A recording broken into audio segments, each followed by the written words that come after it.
Astaghfirullah. Bismillahirrahmanirrahim. Assalamualaikum warahmatullahi wabarakatuh. Alhamdulillah wassalatu wassalamu ala Rasulillah wa ala alihi wa sahbihi wa mawalah wa la hawla wa la quwwata illa billahi wa ba'du. Alhamdulillah, segala puja dan puji hanya milik Allah subhanahu wa ta'ala. Salawat dan juga salam kita hadiahkan kepada Rasul sallallahu alaihi wa ala alihi wasallam. Allahumma salli ala Muhammad. Dan pembahasan di pagi menjelang siang ini kita masuk pada bab baru, bab salatil khawfi, bab bicara tentang salat takut.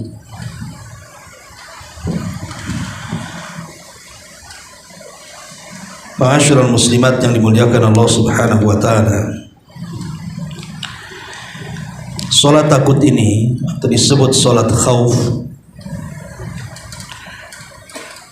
masih bagian daripada salat wajib. Di dalam Al-Quranul Karim ada dua tempat di mana Allah subhanahu wa ta'ala bicara soal salat khauf ini. Pertama dalam surah Al-Baqarah ayat 238 sampai 239. A'udzubillahi minasyaitonir rajim. Bismillahirrahmanirrahim. Hafizu 'alas salawati was salatil wusta wa qumu lillahi qanitin. Fa in khiftum farijalan aw rukbanan fa idza amintum fadhkurullaha kama 'allamakum ma lam takunu ta'lamun. Jaga oleh kalian salat-salat yang 5 waktu, terutama salat wusta. Dan sudah saya katakan bahwa salat wusta itu terjadi silang pendapat di antara ulama. Ada yang mengatakan salat asar, ada yang mengatakan salat subuh, dan ada yang mengatakan satu di antara 5 waktu salat itu bisa saja salat wusta. Allah sembunyikan mana yang dari 5 waktu itu. Kemudian Allah mengatakan wa qumu lillahi qanitin, dan berdirilah menghadap Allah dengan penuh ketaatan. Fa in khiftum, di sini syahidnya, fa in khiftum farijalan aw rukbanan. Kalau kalian takut, maka kalian bisa salat sambil berjalan ataupun berkendaraan. Fa idza amintum, tapi kalau sudah hilang rasa takutnya, artinya sudah aman, fadhkurullaha, maka ingatlah Allah, kama 'allamakum, sebagaimana Allah telah mengajarkan kepada kalian, ma lam takunu ta'lamun, apa-apa yang sebelumnya kalian tidak tahu. Dalam surah Al-Baqarah ayat 238 ini menunjukkan ada syariat salat khauf, di mana Allah mengatakan fa in khiftum farijalan aw rukbanan. Kalau kalian takut, maka boleh kalian salat sambil berjalan atau di atas kendaraan.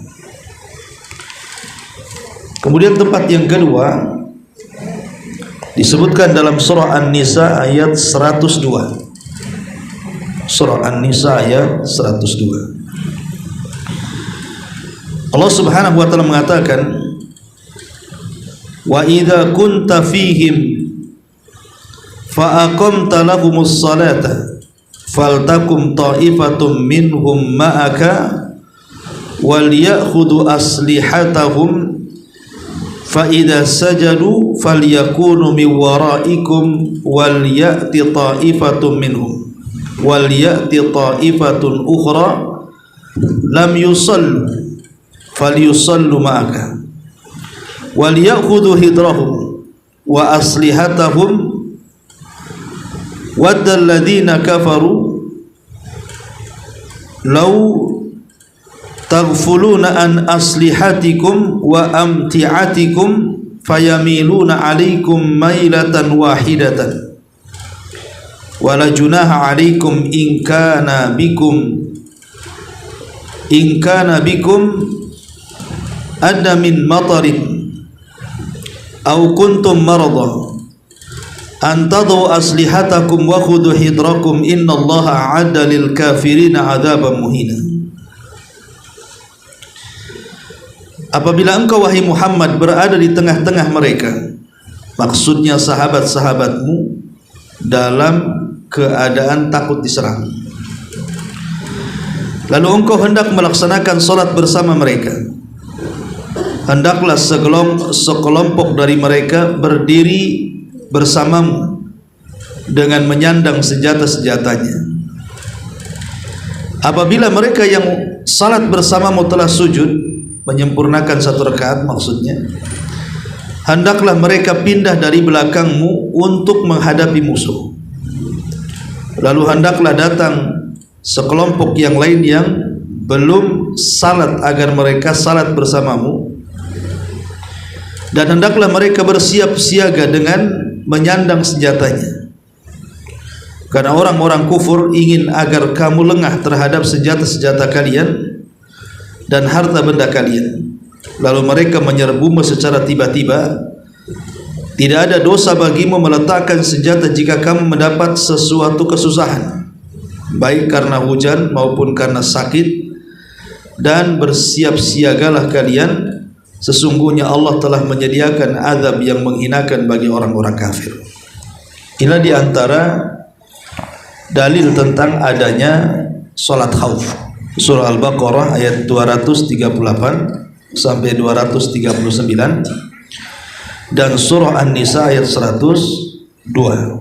Ini dalil dari Al-Quran tentang adanya salat khauf. Lah salat khauf sendiri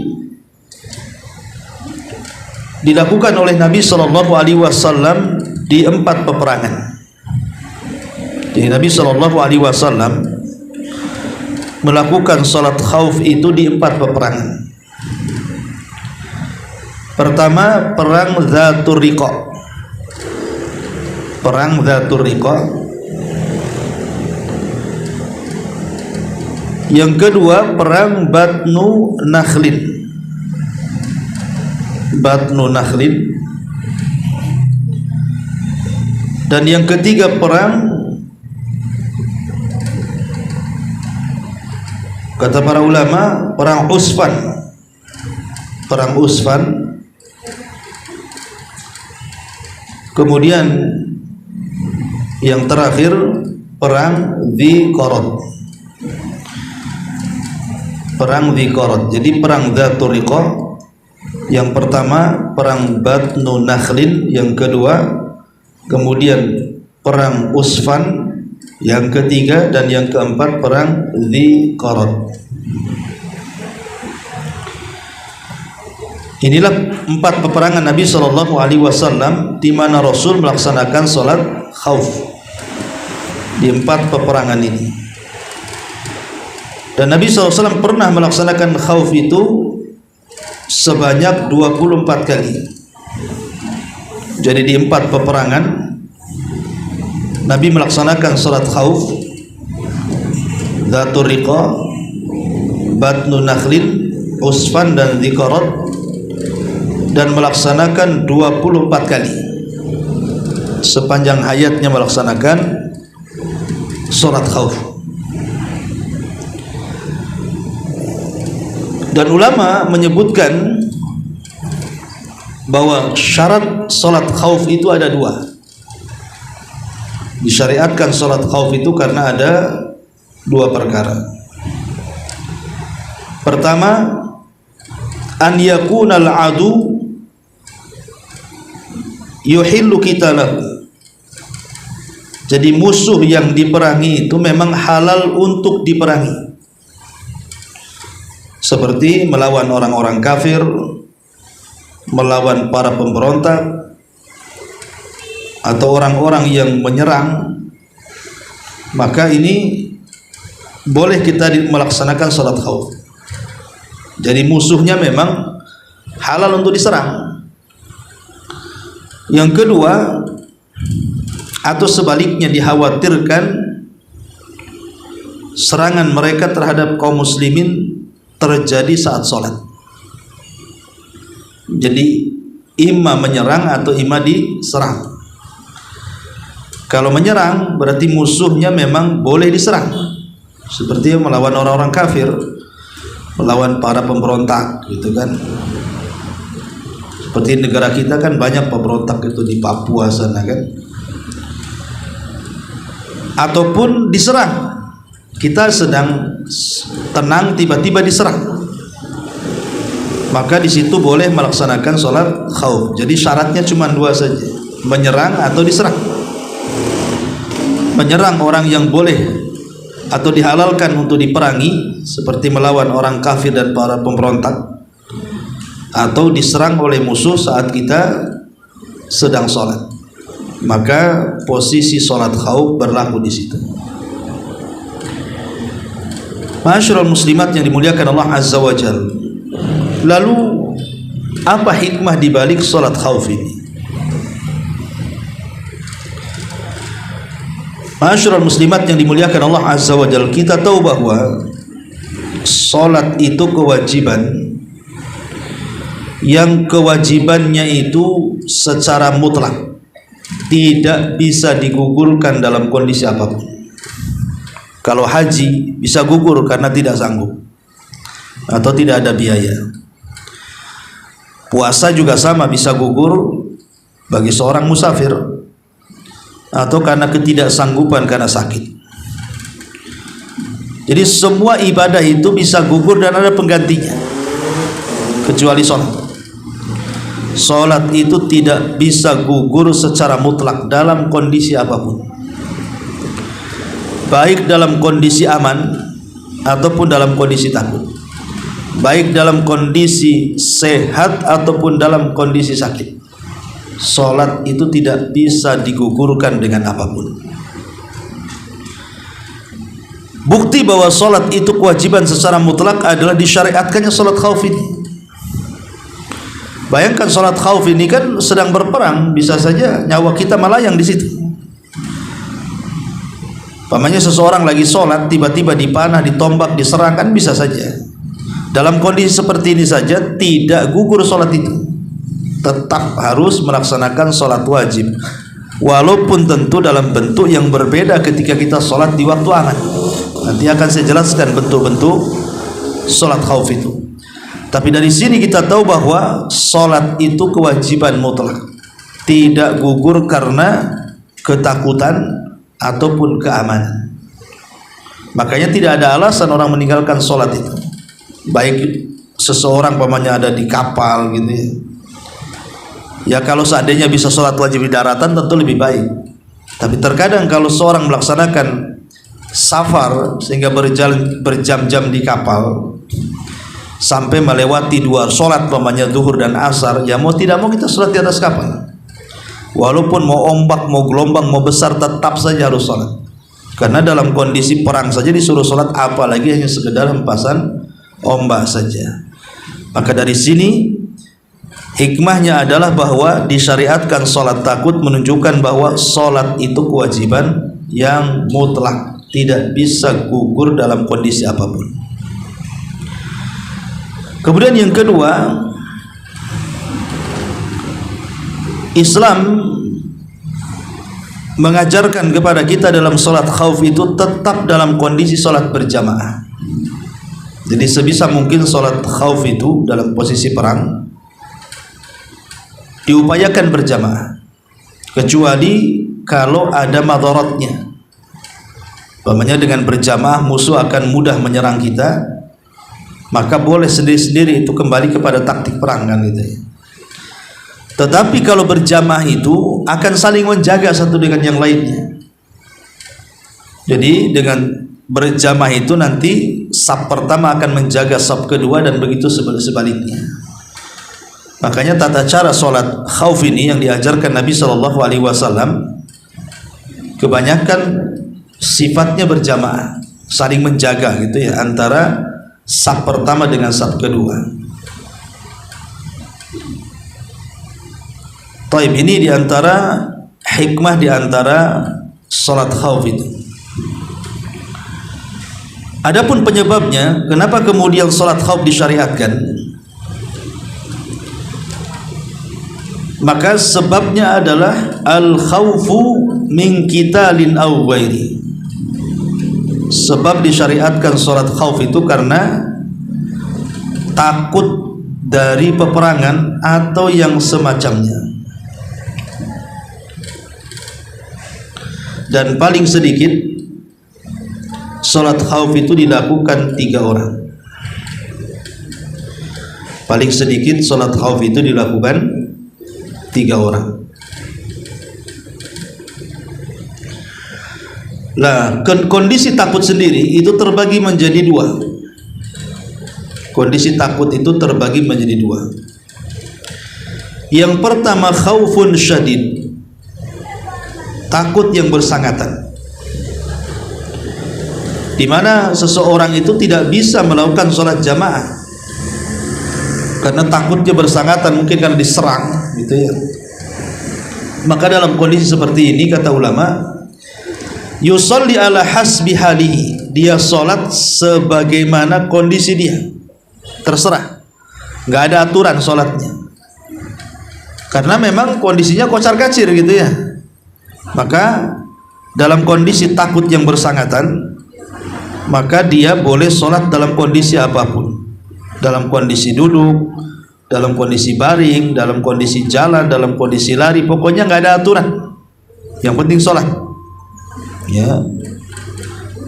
Dan dalam kondisi seperti ini tidak mengharuskan harus melihat ke atau mengarah ke kiblat, karena memang suasananya sangat genting sekali. Jadi tidak peduli mau menghadap kiblat mau enggak gitu, yang penting sholat.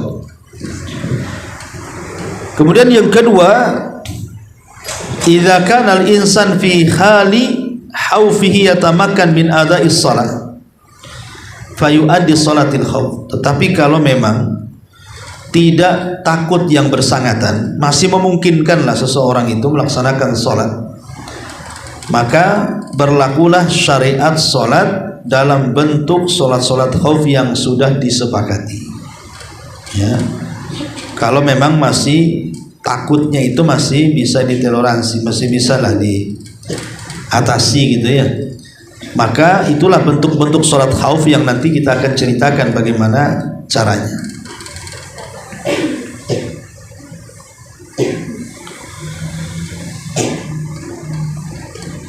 Taib, adapun tentang masalah sifat sholat khauf, sifat sholat khauf ya, sebelum kita baca hadisnya kita jelaskan dulu, biar kalau baca hadisnya kita paham dia masuk ke cara yang kemana. Jadi macam-macam sholat khauf itu ada 6 macam, itu yang disepakati, 6 macam sholat khauf. Yang pertama dijelaskan di sini, cara pertama ini apabila keberadaan musuh tidak menghadap arah kiblat. Jadi keberadaan musuh tidak menghadap arah kiblat. Lah dalam sholat 2 rakaat makmum harus dibagi menjadi 2 kelompok. Kalau dalam kondisi seperti ini musuh bukan dari arah kiblat, maka makmum dibagi menjadi 2 kelompok. Kelompok pertama melakukan sholat bersama imam 1 rakaat, sedangkan kelompok kedua menghadap ke arah musuh untuk berjaga. Setelah itu imam diam sedangkan kelompok pertama tetap meneruskan salatnya sehingga rakaat kedua. Imam menunggu hingga salat kelompok pertama selesai. Setelah salat kelompok satu selesai, barulah kelompok dua menunaikan posisi dengan kelompok pertama. Lah kelompok kedua bergabung dengan imam, sedangkan kelompok satu berjaga ke arah musuh. Kemudian imam dan kelompok kedua salat 1 rakaat. Berhubung imam sudah 2 rakaat sedangkan kelompok kedua baru 1 rakaat, maka sang imam harus menunggu kelompok kedua untuk melengkapi kekurangan rakaatnya. Kemudian mereka, imam dan kelompok yang kedua, melakukan salam dalam salat bersama-sama. Artinya begini gambarannya. Jadi cara yang pertama, dibuat 2 saf imam. Jadi ini kan musuhnya bukan dari arah kiblat, anggaplah kiblatnya sebelah sana, musuh dari sana atau dari sana atau dari belakang. Jadi saya selaku imam membawa kelompok pertama untuk sholat 1 rakaat. Lah kelompok yang kedua belum bergabung, karena kelompok kedua harus menjaga musuh supaya saya selaku imam dan kelompok yang pertama tidak diserang. Maka kelompok yang kedua menunggu sambil berjaga-jaga. Setelah dapat 1 rakaat, si imam ini dengan si makmum, ya, maka kemudian yang kelompok pertama ini mereka maju bergabung dengan imam. Kemudian kelompok yang pertama yang bersama imam mundur ke belakang. Dia mundur ke belakang, dia jaga gitu ya, gantian jaga maksudnya. Itu pun dengan cara menyelesaikan sholat sendiri. Jadi selesai mereka 1 rakaat bersama imam, kan masuk rakaat kedua tuh.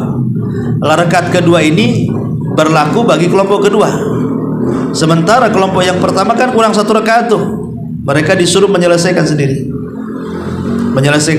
Habis itu selesai bangkit jaga musuh.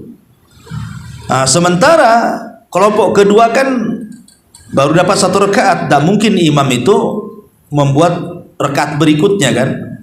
Otomatis imam menunggu dalam tasyahud akhirnya sambil kelompok yang kedua menyelesaikan, kemudian sama-sama salam. Bisa dipahami ya? Ya, ini cara yang pertama. Cara yang pertama seperti ini. Jadi saya ulangi, kelompok pertama sholat bersama imam, kelompok kedua menjaga musuh. Kelompok pertama ini cuman 1 rakaat saja sama imam dia. Rakaat kedua diselesaikan sendiri. Kemudian mereka menjaga musuh. Kelompok kedua bergabung pada rakaat kedua bersama imam. Kemudian dalam tasyahud akhir imam menunggu, karena kelompok kedua kan kurang 1 rakaat. Maka biarkan dia selesaikan 1 rakaat, kemudian tasyahud sama-sama bersama imam, kemudian salam. Ini cara yang pertama, ya. Cara yang pertama ini kalau seandainya musuh bukan dari arah kiblat. Ini yang disebutkan para ulama. Ini cara yang pertama. Cara yang kedua, apabila musuh berada di arah kiblat. Kalau tadi kan musuh bukan dari arah kiblat, jamaah harus dibagi menjadi 2 kelompok juga. Kelompok yang pertama salat 1 rakaat dengan imam, sedangkan kelompok kedua menghadap kepada musuh. Setelah selesai 1 rakaat, kelompok pertama menggantikan posisi kelompok kedua untuk menghadap ke musuh. Kemudian imam salam bersama kelompok tersebut. Kemudian kelompok pertama dengan kelompok kedua tetap harus melengkapi kekurangan rakaat masing-masing. Saya ulangi, jadi jemaah harus dibagi menjadi 2 kelompok. Kelompok pertama salat 1 rakaat dengan imam, sedangkan kelompok kedua menghadap ke arah musuh. Setelah selesai satu rakaat, kelompok pertama menggantikan posisi kelompok kedua untuk menghadap musuh. Kemudian imam salam bersama kelompok kedua, ya. Kemudian kelompok yang pertama dengan kelompok yang kedua tetap harus melengkapi kekurangan rakaat masing-masing. Sebenarnya ini kurang lebih dengan cara yang pertama tadi, ya kan?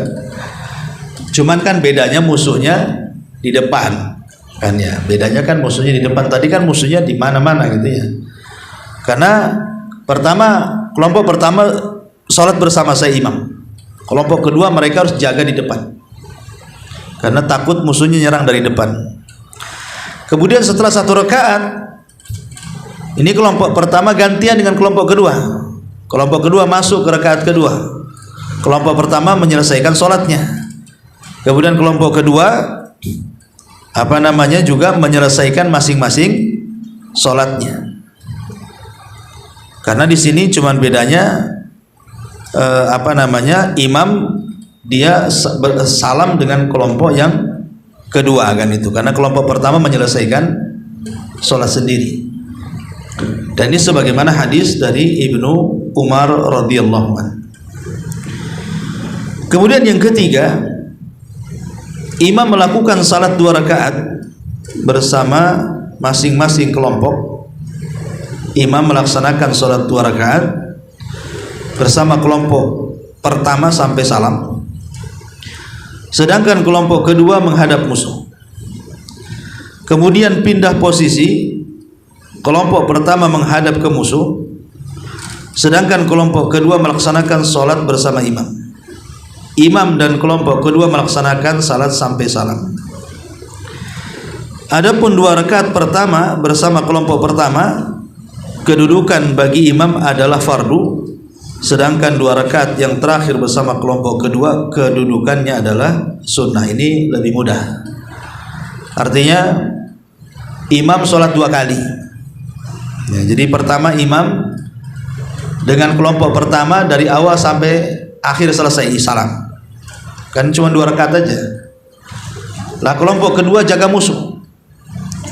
Kemudian setelah sholat dengan kelompok pertama sampai salam, kemudian kelompok kedua masuk ke dalam sholat, imam sholat lagi 2 kali menjadi imam bersama kelompok kedua sampai selesai. Cuman hukum imam sholat dengan kelompok pertama hukumnya wajib, hukum imam dengan sholat kelompok kedua hukumnya sunnah. Itu saja bedanya. Ini lebih mudah cara yang ini, karena ini kan imam sholat sampai selesai masalahnya bersama kelompok pertama, kemudian imam sholat lagi dengan kelompok kedua sampai selesai lagi. Berarti kan imam 2 kali sholat namanya. Tetapi beda hukumnya, sholat yang pertama wajib dan sholat yang kedua hanya sunnah saja, sedekah ya. Ini cara yang ketiga. Cara yang keempat, musuh berada di arah kiblat juga. Imam melaksanakan sholat 2 rakaat beserta 2 kelompok sembari mengawasi musuh. Ini langsung dua-duanya suruh sholat. Kalau tadi kan satu kelompok sholat, satu kelompok ngawasi. Ini dua-duanya suruh gabung dalam sholat. Cuman dua-duanya disuruh waspada. Jadi imam melaksanakan salat 2 rakaat beserta 2 kelompok sembari mengawasi musuh. Kedua kelompok tersebut mengikuti imam dalam setiap rukun hingga sujud. Dan pada saat sujud, imam dan kelompok pertama melakukannya terlebih dahulu, sedangkan kelompok kedua menunggunya. Dan apabila kelompok pertama telah selesai sujud, barulah kelompok kedua melakukan sujud. Kemudian pada rakaat kedua, kelompok yang pertama bertukar tempat dengan kelompok kedua dan melakukan salat yang sama persis seperti rakaat yang pertama. Jadi umpamanya nih saya sholat 2 saf makmumnya kan, saf kelompok pertama dan saf kelompok kedua, bareng-bareng sholatnya, tapi hanya sampai di ruku saja. Barang-barangnya itu sampai di ruku saja. Lah ketika sujud, imam dan saf pertama biarkan dia sujud. Nanti saf kedua jangan. Ya, karena takut ada musuh masalahnya. Kemudian setelah selesai sujud, naik ke rakaat yang kedua kan. Rakaat kedua, baru kemudian saf yang kedua itulah baru sujud. Jadi imam nunggu. Kemudian selesai sujud naik, nanti tukar barisan. Yang di depan mundur ke belakang, yang di belakang maju ke depan. Kemudian pada rakaat kedua lakukan hal yang sama. Lakukan hal yang sama artinya sholatnya sampai ruku saja. Ketika sujud, satu kelompok tidak boleh sujud, harus jaga.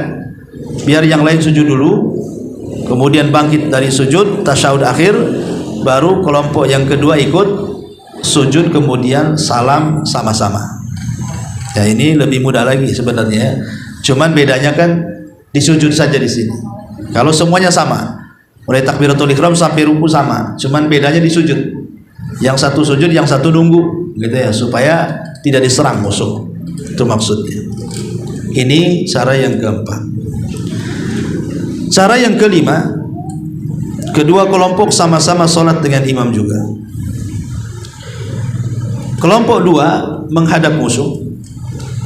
Kelompok satu salat satu rakaat bersama imam. Setelah selesai satu rakaat, kelompok satu berdiri menghadap musuh untuk menggantikan kelompok kedua. Imam tetap berdiri pada posisi berdiri. Kelompok kedua melakukan salat satu rakaat sendiri.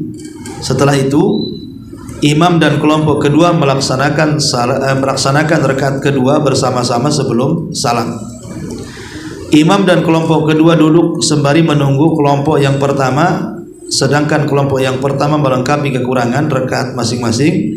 Setelah semuanya dalam posisi duduk, sang imam melakukan salam bersama kedua kelompok. Nah, ini juga sebenarnya kurang lebih, cuman bedanya di akhirnya harus sama-sama dengan imam.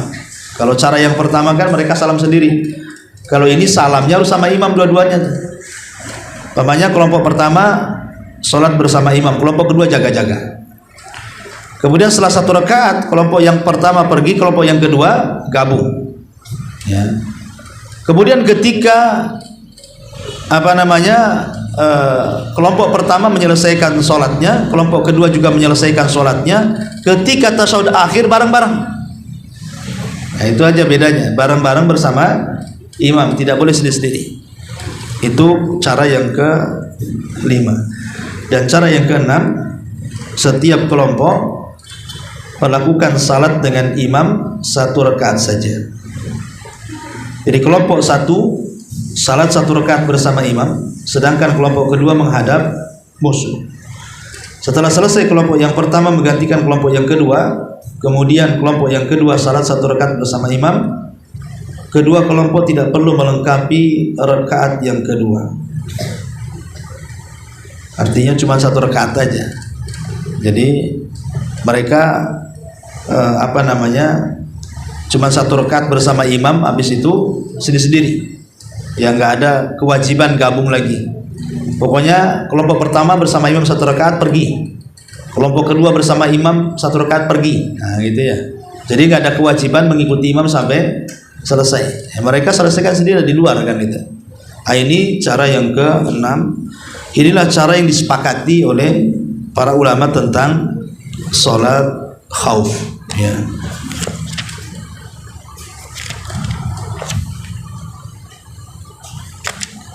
Wallahu a'lam. Ya, saya kira sampai di sini dulu keterangan. Insyaallah hadisnya kita baca minggu depan atau pertemuan selanjutnya. Tapi sebelum saya tutup, silakan kalau ada yang bertanya.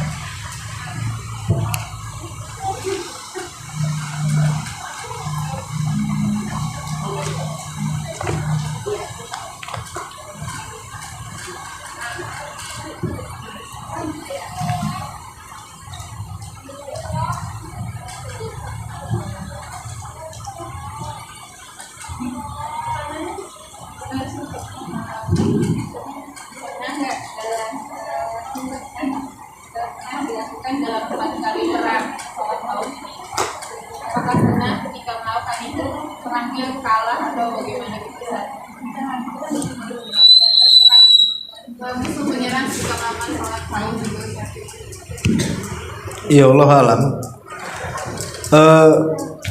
Saya kurang tahu ya, karena ini kan perang-perang yang disebutkan dari 4 peperangan ini kan bukan perang-perang yang masyhur ya.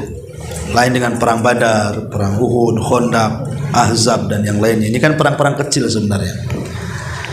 Perang-perang kecil seperti Dzatur Riqa, Batnun Nakhil, dan itu kan perang-perang kecil sebenarnya.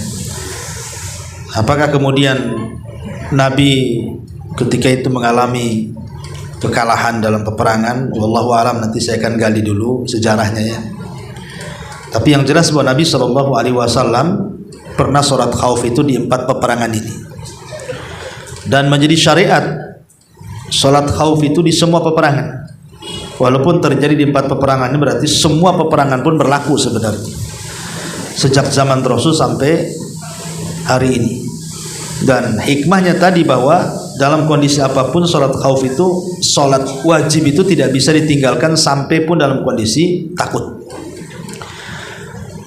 Kalau hanya sekedar orang meninggalkan sholat di zaman sekarang, pamannya sibuk, ini nggak ada alasan. Kenapa tak sholat? Sibuk, nggak ada alasan sibuk kok nggak tahu sholat kan? Orang lagi meregang nyawa aja, lagi perang disuruh sholat kok.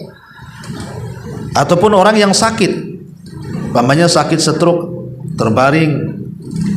Kata Imam Ibnu Utsaimin, selama akalnya masih ada maka wajib sholat. Artinya kalau diingatkan dia ingat, itu masih wajib sholat. Walaupun mulutnya tidak bisa ngomong, tapi akalnya masih ada. Jadi kalau diingatkan di telinganya sholat, dia paham, maka wajib sholat. Bagaimana caranya? Kalau tidak bisa bergerak dengan jari jemari atau dengan kedua matanya dikedipkan, maka sholatlah dengan cara dibayangkan. Dibayangkan sholatnya. Yang jelas masih ada akalnya. Tapi kalau akalnya sudah tidak bisa, yang sudah hilang akalnya, lain. La yukallifullahu nafsan illa wus'aha, itu sudah di luar kendali kita manusia. Tapi kalau masih diingatkan, masih bisa direnungkan, diakali, maka wajib sholat. Wallahu a'lam. Berarti Ustaz untuk sholatnya, bacaannya gitu misalnya, Ya dibayangkan sholatnya. ketika khauf ini Ustaz, Ketika khauf, kenapa? bacanya kan itu tidak bisa sholat. Semua bacaan sholat itu sama, cuman kan dalam posisi khauf itu kan tidak sebagaimana dalam posisi tenang kan. Otomatis kan kalau membaca ayat pun yang pendek-pendek kan gitu ya. Mungkin diambil yang wajib-wajib saja, seperti Subhana Rabbiyal A'la itu kan 1 kali yang wajib, 2 kali, 3 kali itu kan sunnah saja ya. Yang jelas bahwa dalam posisi seperti itu kan tetap wajib sholat. Tetapi kalau memang takut dengan musuh, ya ambil yang wajib-wajibnya dan rukun-rukunnya lah. Ya tidak perlu kemudian disibukkan dengan yang sunnah-sunnahnya kan. Karena memang posisinya memang lagi perang kan itu. Yang jelas tidak membatalkan sholat.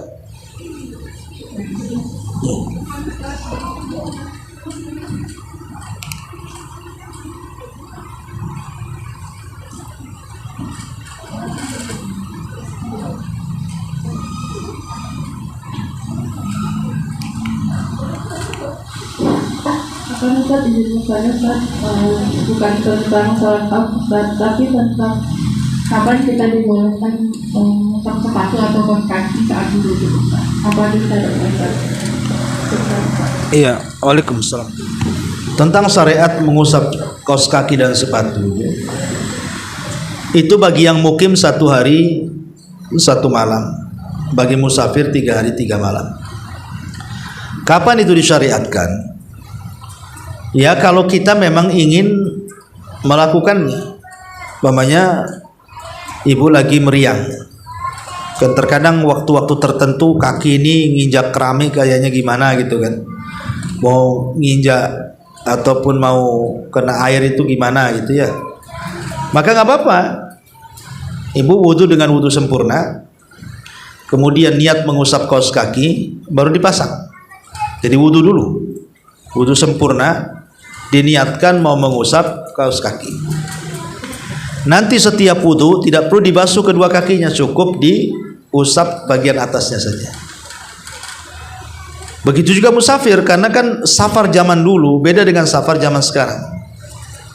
Kalau safar zaman sekarang enak saja, berhenti di mana saja, di masjid mana saja, di musala mana saja, banyak air, ya kan? Kalau dulu kan di padang pasir, kadang-kadang mau mencopot kaki dari sepatu itu kan memadorotkan jadinya. Makanya lebih baik tidak dicopot zaman dulu. Makanya kemudian ada aturan mengusap sepatu dengan cara apa? Berwudu dulu secara sempurna, kemudian diniatkan dia akan mengusap sepatu, baru dipasang sepatunya. Dan bagi musafir 3 hari 3 malam selama dia tidak junub ya. Dan bagi mukim 1 hari 1 malam. Artinya kalau sudah 1 hari 1 malam, besoknya mau mengusap lagi, ya dicopot lagi, wudu lagi, dan dipasang lagi. Karena waktunya kan cuma 1 hari 1 malam kalau yang di rumah. Nah, artinya boleh mengusap jawrab. Jawrab itu artinya kaos kaki yang tebal, ataupun khuf. Khuf itu sepatu dari kulit. Ya. Wallahu a'lam. Berarti misalnya kita akan musafir ke Busan, berarti yang pertama kita udah dengan sempurna gitu kan. Misal kita musafir, yang pertama di rumah kita udah dengan sempurna, kemudian setelah itu kita niat kita yang sempurna, maksudnya kaki pun tetap dibasuh, kemudian kita niatkan nanti kalau sholat berikutnya saya hanya mengusap kaos kaki atau sepatu. Iya begitu, dan dipastikan tidak ada najis. Ya, dipastikan sepatunya tidak ada najis, ataupun di kakinya pun tidak ada najis. Jadi bukan hanya sekedar bersih dari hadas saja, dari junub dan hadas, lebih daripada itu juga dipastikan tidak ada najis ya yang nempel di sepatu atau di kaki. Wallahu a'lam. Baik, sampai di sini. Ini ada hadiah lagi ya. Pertanyaan pertama, sebutkan 2 syarat dari sholat khauf. 2 syarat disyariatkannya sholat khauf.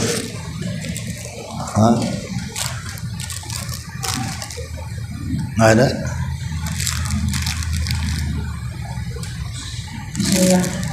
Syarat karena syariatkannya sholat khauf, 1 karena menyerang musuh, 2 karena diserang musuh. Menyerang musuh yang dihalalkan untuk diperangi. Oke. Atau diserang musuh, atau kita diserang musuh dalam keadaan sholat. Oke, jazakallah khairan, masyaallah. Dapatlah disapu nih. Oke. Pertanyaan yang kedua. Ini dapat pisau pula nih. Sebutkan di dalam Al-Quran surat apa yang mewajibkan atau mensyariatkan sholat khauf? Surat Al-Baqarah ayat 238 dan surat An-Nisa ayat 102. Ahsanti, masyaallah.